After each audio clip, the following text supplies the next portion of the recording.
Hi, welcome to this webinar. My name is Anniek Schouten and I will be your host during the coming 45 minutes where we're going to talk about the science behind HUGSI. How did we do it? What was our methodology? And our wish is to be fully transparent about this, and that's why we gathered the team that made this happen. And you're welcome to ask any question during this webinar. So warmly welcome. And as you can see on the agenda, these 45 minutes will cover the background and the build-up of HUGSI. It will be the team behind this, and in this first session it will be me and Anniek and Indra from our technology partner Overstory, and already after that we will deep dive into the science behind HUGSI, into the detailed technical stuff, together with my colleagues Divya and Sriram, and also Indra from Overstory again. And in the end we will have a Q&A where we will answer any questions, so you can already now add your question to the chat, and whenever a question comes up you could add it to the chat and we can pick it up and answer it in the end. So again, warmly welcome. Really happy that you can join us.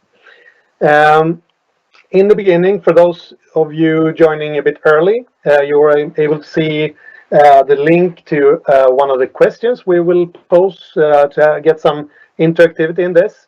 So if you haven't answered this, bring out your phone, that's the easiest, and capture this QR code, or go into menti.com and add this code, and you will be able to answer two of our questions. And the first one is pretty much, what is your background or experience in this field? And of course we don't expect any certain experience, but knowing more about our audience, we can adapt. So please go in and answer these questions as we go, and we will come back to this in a bit. So moving on and into the segment we called HUGSI the Story. And the story, it began in 2019, soon 2 years ago, and that's where the idea was first conceived and later also launched to the world. And with us on that journey was already our technology partner Overstory, and I'm super happy to present the two co-founders Anniek and Indra. So welcome, and please start with introduce yourselves. Perhaps Indra, you can start. Yes, hello everyone. Thank you for the introduction, Eric. I'm Indra, the CEO and co-founder of Overstory. I have a background in computational intelligence, and I'm the author of a deep learning book.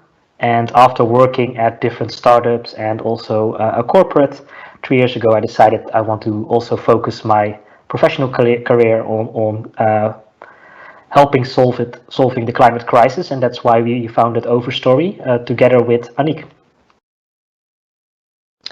Hi everyone, I'm COO and co-founder of Overstory. I'm Anniek.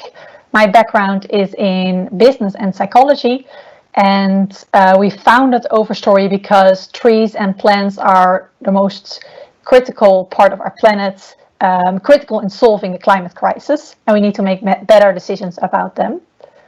And I will shortly introduce Overstory. At Overstory, we apply machine learning to satellite data to automatically extract insights and information about forests, trees, and other types of vegetation. And we help our customers in Europe and the US to make better decisions about them. For example, we help electric utilities to reduce the wildfire risk. And in HUGSI, we are the technical partners with specialized in applying machine learning to satellite data at scale. Great. Good to have you on this call, and we're going to talk about the story. And I think that most of you joining this webinar knows a bit about HUGSI and what it is and what we're doing. So just a few numbers when it comes to HUGSI. We're having 155 cities in total that we cover. 57 was added last year in the second release. covering in total 60 countries. And if you sum up all the population part of the cities that we cover, it's almost 600 million people that we affect with this measurements. And in totally, that might be interesting also for you more in the technical side. It's almost 100,000 square kilometers of area that we bring in to this analysis. So I think that's pretty cool when you look at the numbers. And stepping over more into the reasons, like why did we create HUGSI? And I think if I begin, I think I would just say that we were really curious, and we had just built up the capabilities to assess green space from satellite data, and just to find out about how green cities are and if they are getting greener. That's sort of the starting point for this. And this kind of data was something that we were really missing in a larger scale. Of course, there were some examples of cities looking into their own greenness and all of that, but on a larger scale, we really wanted to make this happen, and we wanted to help greening the world, and we really want HUGSI to become a platform for green data and knowledge sharing in this field. So, and I think that we're on the way and on a journey together with all of you also viewing. So hopefully someday we can really reap the benefit of that. So anything, Anniek, you want to add?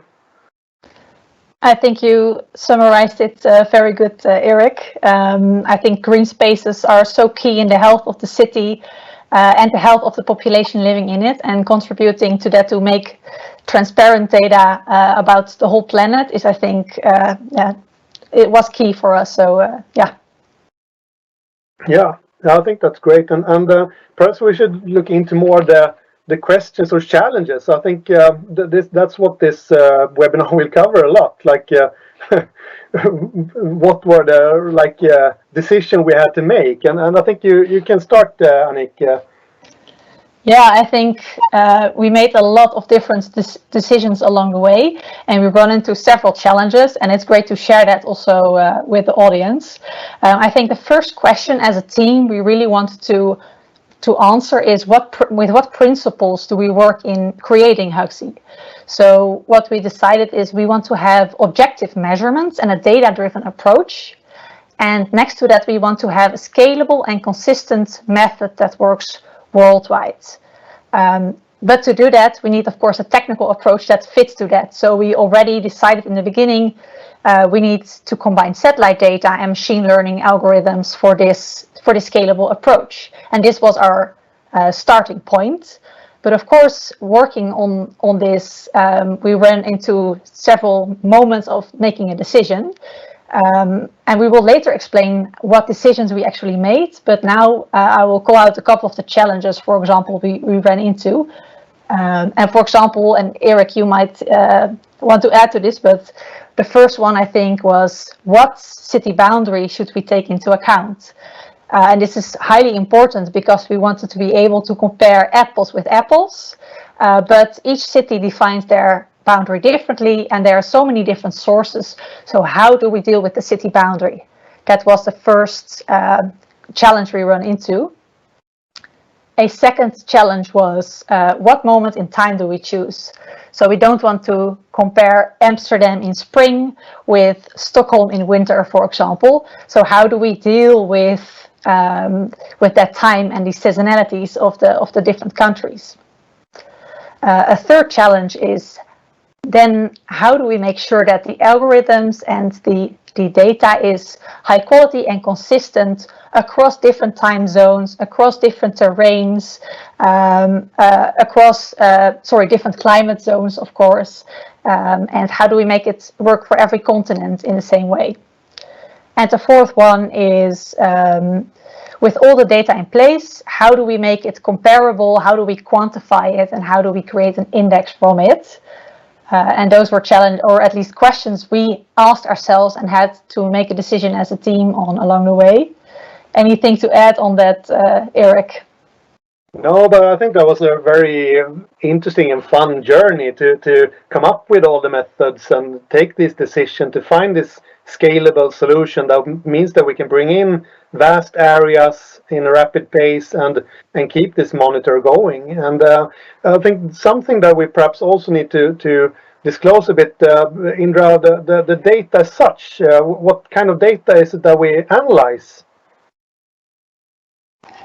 Yeah, exactly. I think why we choose to work with the satellite images also is for that same approach, making sure it's scalable, covers all the cities, and consistent. So having a consistent data set like satellite imagery was part of that key principle as well, and that also comes with challenges, as we will go into detail a bit later. But I think indeed the process of getting there was super interesting and helpful to put something valuable out there. Yeah. And to add to that, if I may, so we used for to be able to be scalable worldwide, we used Sentinel-2 images, optical images, for predicting the green spaces over the whole world, and we used also some very high resolution data, but this was only for the training and validation process. Exactly. So I think that's sort of one building up to stepping into the next segment to come and looking into the details of the science. So, but before we do that, let's just check in on this first question and see if we have some answers coming in. Yeah, it's growing, and if you haven't answered this, you can still step into menti.com and use this code, and you will find our questions. And we can see we have some with data science background, some are more eager to learn and no experience in this, some are more journalists or PR, knowledgeable in remote sensing. So I think we have a good spread, pretty much like we anticipated going into this. Some are curious on the technology in detail, some are perhaps more interested in just understanding how we did it. So warmly welcome and continue answering these questions so we can improve this. And again, if we say something that spark an interest or you want to ask as a question, please use the chat as we go. And we can answer accordingly later. So now entering the science behind HUGSI, and I want to hand over now to my dear colleagues, Divya, Sriram, and also Indra, you will stay on for this. But Divya, over to you. Thanks, Eric. Good evening, everybody. I'm Divya Pathasarthi, and I work as a technical product owner with Husqvarna Group for the HUGSI product.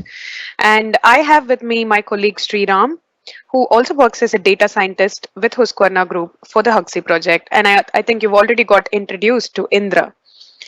So today we are going to explain you about how we determine the index and how we end up giving the ranking to the cities. So I'm here to give you an overview, and then followed by me, it would be Indra and Sriram who would give you a detailed explanation about that. So to start with, we have determined this in 3 steps. Step 1 being the laying the foundation for the analysis, that is the picking of the urban city and finding out the best vegetation day for that particular city. Step 2 being the actual analysis, that is for the urban city that we have picked, we find out what is the different types of coverages that cities has, that is the tree and the grass, and what is the health of the vegetation and how we determine that, and how evenly distributed is the city, that is a distribution of the green. And step 3 being the compilation of the analyzed data. So we come up with a ranking of the city based on the data that we have compiled. So now I hand it over to you, Indra, to explain it to us how practically you did these steps for us. Over to you, Indra. Thank you, Divya. Yes, I think it's very interesting. And I think it's what Anniek also mentioned in the introduction. In all of these steps, we want to have an approach that is objective, so not subjective, but also scalable and consistent, so that we're really comparing apples to apples. And it starts with the city boundaries. It was probably not as easy as we thought when we started this project, like what is the definition of a city and the boundaries. and how can we compare them fairly. So how we did this is first by looking at different sources of data available, and some countries have very detailed information about the boundaries, some don't have it. So that's why we were looking really at one source of information that allowed us to extract this information at a global scale. And that's why we chose to work with OpenStreetMap data. This is crowdsourced, available at a global scale and for all cities. And we also compared it.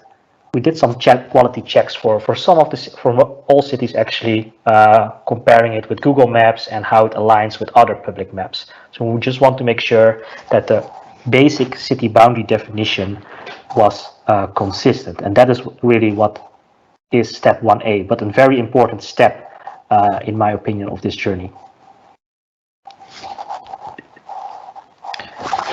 And then I think the next challenge is that we were really looking at what is the urban area within that city boundary. So where do people live? Because we were creating an urban green space index. So it's about the spaces where people live. And for this, we also were looking at public data sources that are available at a global scale. And to compare them fairly, we use that data set that is also publicly available. There's a link on the site that you can explore it yourself. But basically the definition of this layer is that we drill down to where people live. And for that we use the global human settlement layer of 2015, which is from the European Commission. And that framework also reports on the population density of every 250 by 250 meters of each city. And once we have that, we exclude the regions that have a very low population, meaning where only 24 people live in each of those 350 by 250 meters. And this choice is also based on research, what is defined as a urban area. And this method produces two important outputs: the urban area to use in the further analysis of a city, and also the estimate population for that specific area.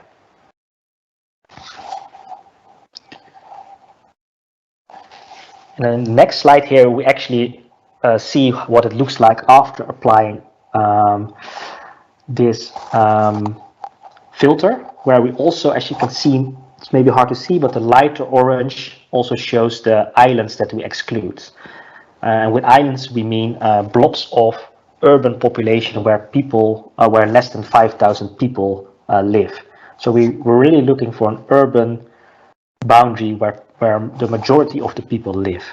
And this method is actually also consistent with the approach that the European Commission described in that data set. And actually, during the process when we did that, we of course found out that by having this filter, we exclude areas that are green, very close to where people live. So of course, in a green space or in a park, there's no people living there. But actually, in our analysis, we want to include it because it's valuable for the people that live close to that park, green space, or any other area.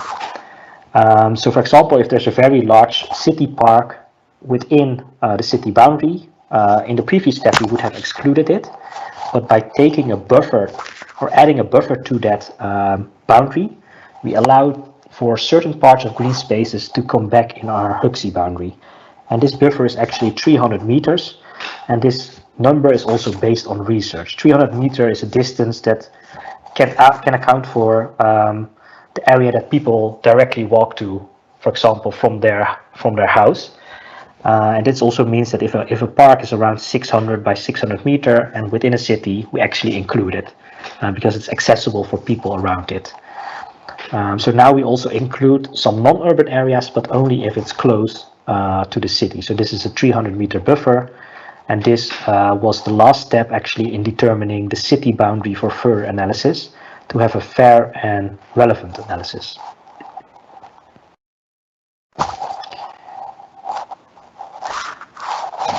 Next step is actually finding the right satellite images that belong to those cities. So one of the challenges is that we want to give every city the opportunity to show itself as its best, at its greenest actually. And how do we know the greenest moments?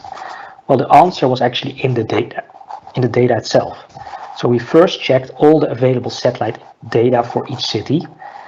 Satellites fly over cities and capture images on a continuous basis, but one flight by one satellite normally does not capture the full city. So that's why you see here that we have multiple tiles for a city, which is often a fixed grid of tiles. And we need to select the greenest tiles to use for the analysis. So we filtered out the tiles with less than 10% cloud cover, and from those we calculated the average NDVI within the city boundary, and NDVI is basically a proxy for the greenest value of that tile. We picked for each tile the 3 greenest ones, so that we are not relying on just one single image but multiple, and then we average them to remove any inconsistencies. So we did this to select for each tile the greenest date and then combined it to have a total view of the city at its greenest. One of the limitations is that we of course have to deal with the data that is available.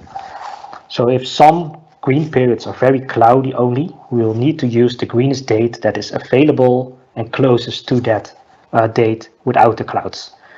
Luckily enough, the Sentinel-2, as Anniek mentioned, is publicly available, flies over roughly every 5 days, so there's a big chance at multiple cloudless images. That's great. That should have been really interesting to work on, Indra. I think it would have been a great interest for you and Anniek to work on these kind of data and images. That's great. Thank you so much, Indra, for that. Now I have my colleague Sriram, the data scientist who worked for the HUGSI project. He will be presenting to you the next few steps and how the index is determined. Over to you, Sriram.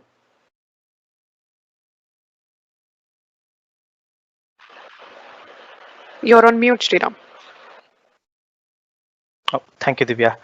Hi, this is Sriram. I'll be talking about the 3 parameters that will determine the index of any given city. So what we do is, once we have the urban boundary fixed, we segment the given city into n number of hexagons. Each hexagon is then classified into one of the following classes, be it grass, a tree, water, or other. Other being any piece of land which is not green or blue or water in our case. So what we do is we do a further classification between the vegetation, type of vegetation, by using the height of the vegetation. If the height of the vegetation is more than 1 meter, then we consider that as a tree. And then if it's less than 1 meter, we consider that as grass. What we do then is find out the percentage of coverage. This is done simply by getting the number of hexagon, the total number of hexagon, and the number of hexagons that are classified as grass, and then finding out its percentage. And then same for tree canopy as well. So this is done for every given city.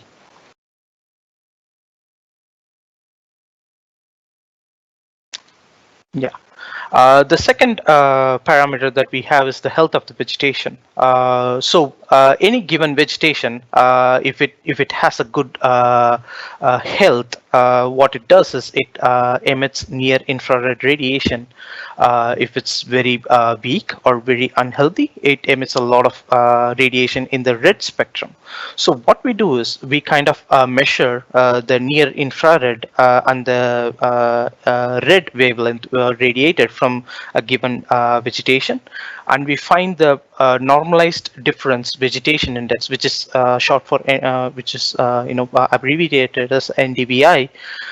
This will give us the health of a given vegetation. So the ratio between the sum and the difference of near infrared and red wavelength emitted by the given vegetation will tell us how healthy or how stressed the given vegetation is. This is bounded between 1 and -1, 1 being the most healthy and -1 being very stressed or very unhealthy.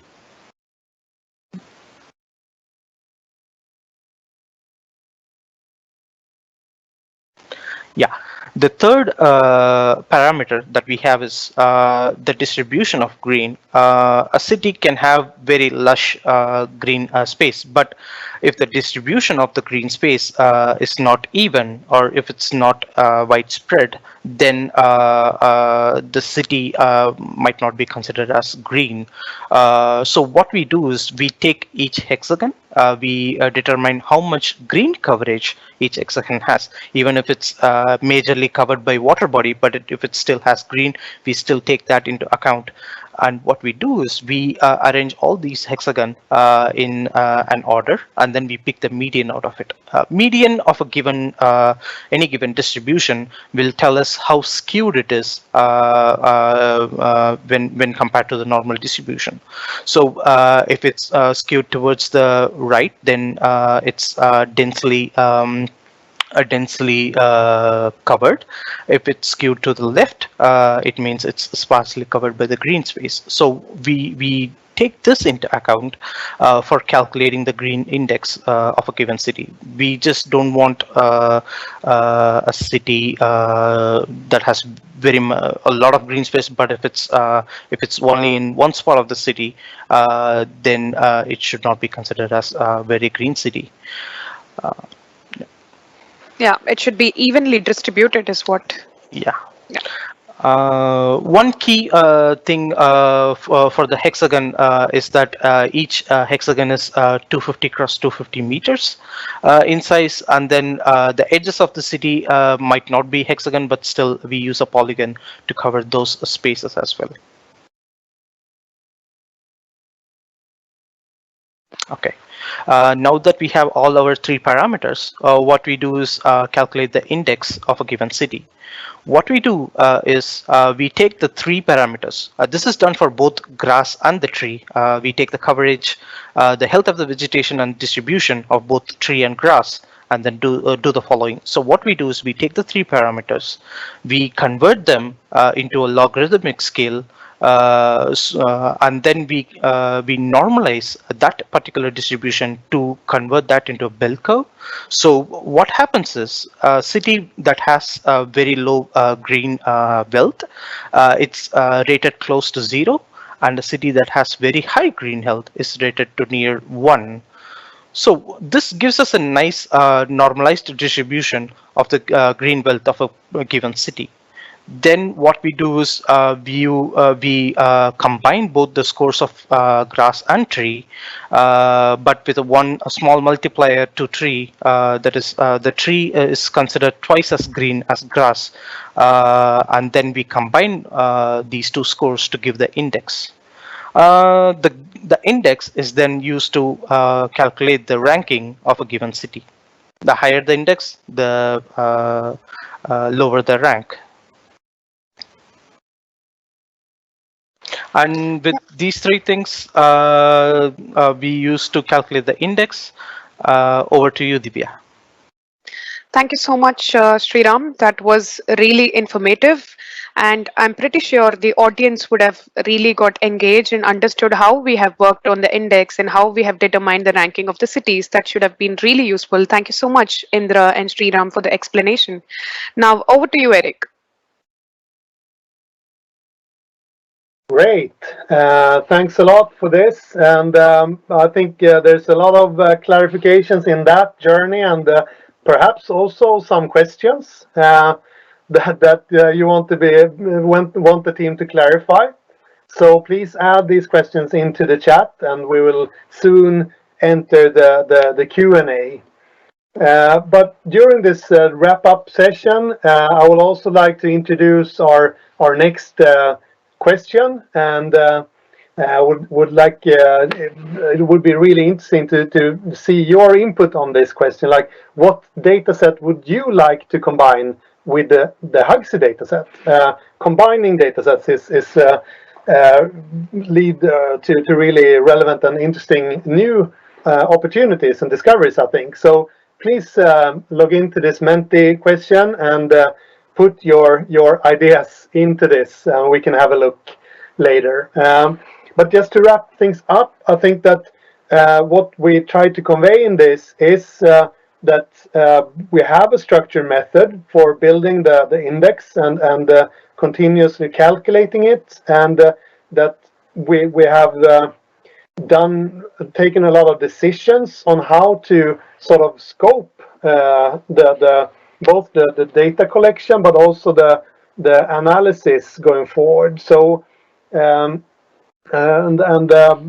hope that this could be a consistent method that allows us to scale and to be consistent in the output from year to year. So this can be a reliable and viable index for us all to use going forward. And I think that's also why it's really important for us to share the ins and outs of this methodology, so you can understand how it was built up, where the data comes from, and stepping forward in this, I think this is part of us sharing and wanting to build relationships with the audience and other people that are like interested in HUGSI and share the same goals and vision in greenifying the world.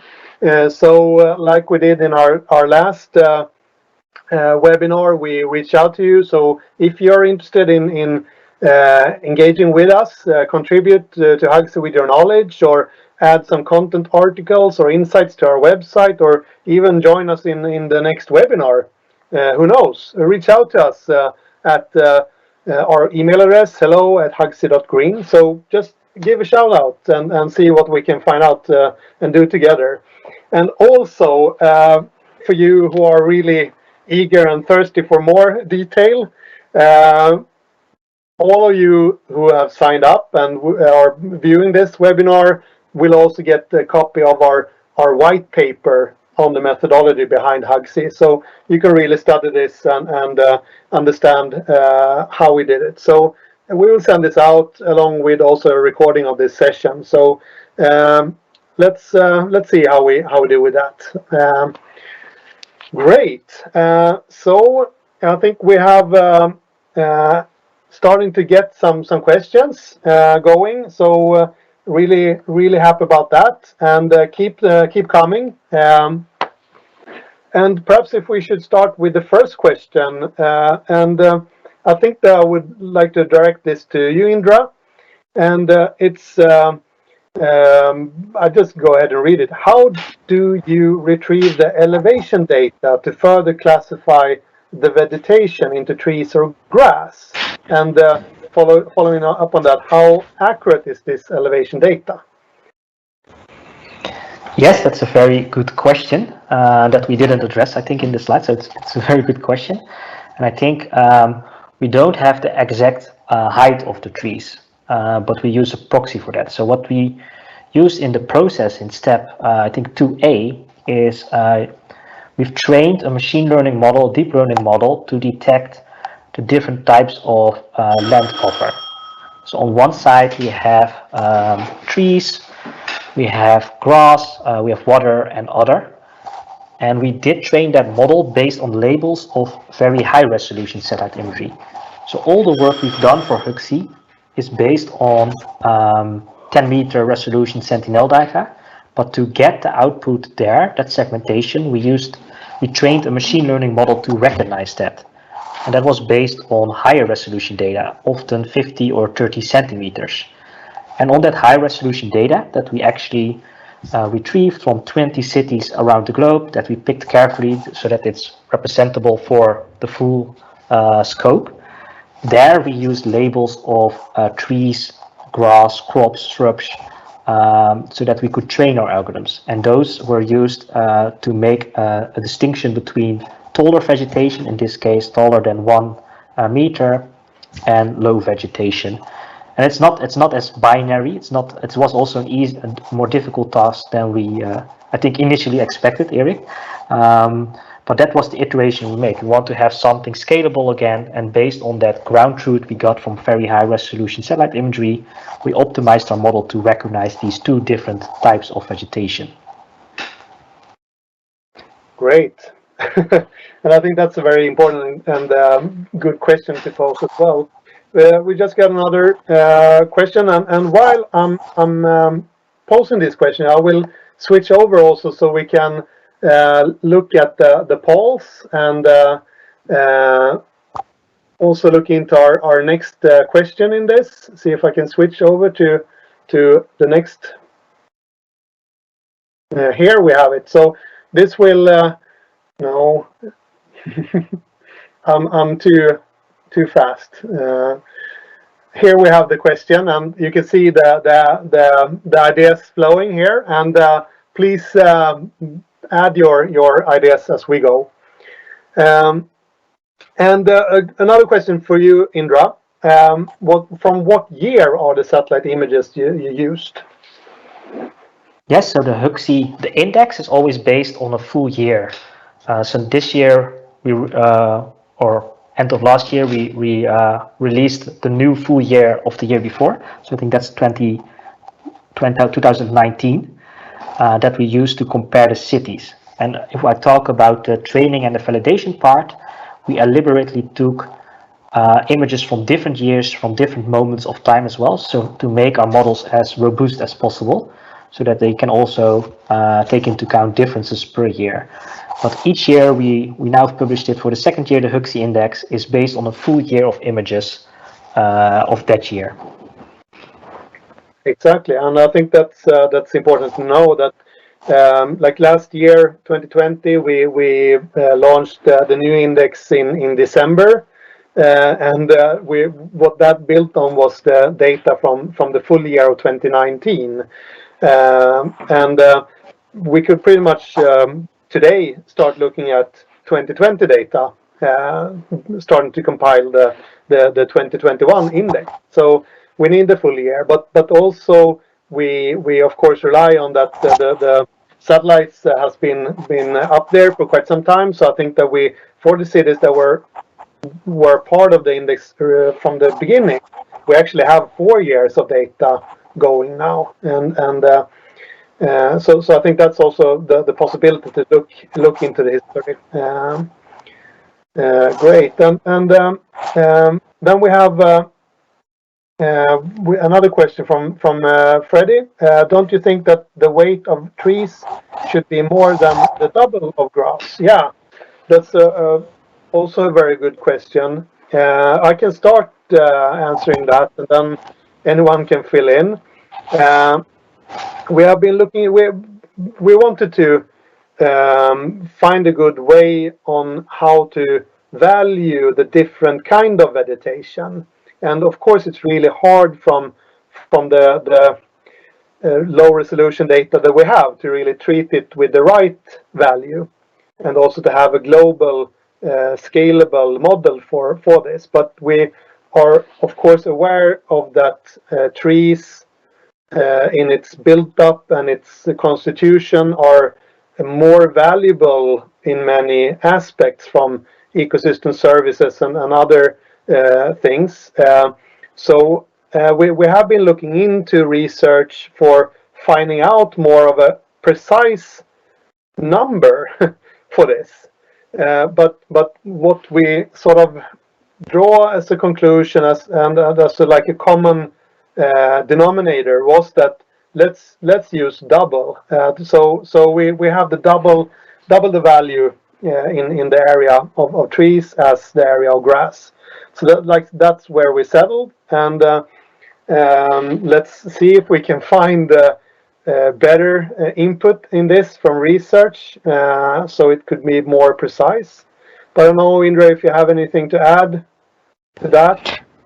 No, I think that's a great explanation, and as you mentioned, it's also not an easy task. I don't think there's an exact number that will represent the difference on a global scale. And I think even in the webinar of last week was also very interesting, because there we also mentioned not every tree is also the same. Like some trees can do more harm than they do good. So it is always, we try to simplify some things, of course.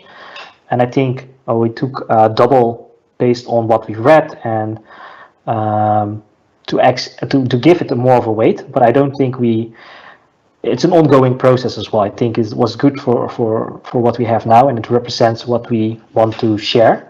but we're always open to learn more and engage with others about this topic. Yeah, and I think that's also a thing like we talked about, finding a consistent method that could produce pretty much the same things year on year. But of course, we also need to adapt and improve when new information arrives, of course. And I don't know if another question here is: has the methodology changed in any way during the 2 years you have calculated HUGSI? I don't know, Indra, should you have a first go on that? Yeah, I can explain a bit on what we changed, and I think that what you just mentioned before you asked the question is spot on. Like, I think, of course, we want to be consistent, but if we can improve over time, I think we should also do, because there's always new insights, better models. So we did improve, I think, our models over time. The output was better in the second year, more consistent and more precise. And we also made some structural changes. I think the hexagons, we also switched from 1000 meter to 250 meter so that we could get more detailed insight about what's happening in those hexagons. So I think indeed it's always a balance. We want to be as consistent as possible, but we also want to improve over time and learn over time. I think that's even more important maybe, so that people can actually use it over the years as well, than keeping the same method while maybe there's better insight. So I think that is something we shared during the journey. I think it's something we had to find out as well in the second update, that it couldn't be exactly the same. But that's also what we added actually in this year is change. So what areas did change over time? And that was an interesting addition to the second launch. Like, do we see that cities are getting greener or less green? I think that makes it also more dynamic. So on one side, we keep on improving what we already do, but I think we're also on both sides very eager to add new features based on this poll actually, but also based on feedback that we get. Yeah, I think that's important to keep in mind. And Sriram, I thought that we should have a look at the board now. I hope you can see my screen also from your end, with the ideas here of new data sets to be combined. Just curious, what would you say? What are you saying when you see these different data sets? Yeah, Eric. So the air quality one was really interesting to me as well. So we were discussing about how to rate a given hexagon in a city, and thereby tourists and people who want to visit a particular city can decide which part of the city has a nice feel to it. So air quality was one of the top contender for that one as well. And looking at the suggestions that people have been giving, which is very nice of them, temperature can also be really useful. By using that, we can really determine how the green belt has affected or helped that particular region of the city or the city as a whole in reducing global warming and other stuff. So yeah, it is. There are a lot of good ideas here. Yeah, cool. Indra, when you look at it, does it spark any other ideas on your side? No, I mean, these are all great ideas, and I think there's so many opportunities to explore further. I like indeed the air quality and public health data, to connect those two different worlds. I think we have a quite great data set here that can compare that across cities. So if we can combine that with such data sets, that would be great. And I see also housing, biodiversity, I think is also very interesting, of course, long term. So no, I think we're all excited to see what can we explore more with the data we already have. Definitely. And also, like the things we are doing with HUGSI in this, that we have explained, like we are focusing on the pure green when it comes to vegetation, and where we bring in all the vegetation within the city, no matter who is owning the land, or it's everything contributes to well-being of the citizens and the city, you could say. But I think also what you see here, we have gotten some questions like the private and public areas, like knowing more about the usage of that land that we observe, and who have access like that. So, and I think that's something that would be really interesting to continue adding. And of course, also beauties or accessibility, that type of thing, are nothing that we can observe from space, of course. But to add that to it, I think that would make a great contribution as well to the understanding in this. Great. 45 minutes happened fast, so I think we need to really wrap this up now. And thank you all, Anniek, Indra, Sriram, Divya, for taking part in this and presenting, and also, of course, all viewers joining and posing questions. So let's keep our relation going, and reach out to us as ambassadors or anything. You can always reach us at hello@hugsi.green. So thanks a lot for joining, and let's end this webinar now. See you. Bye bye.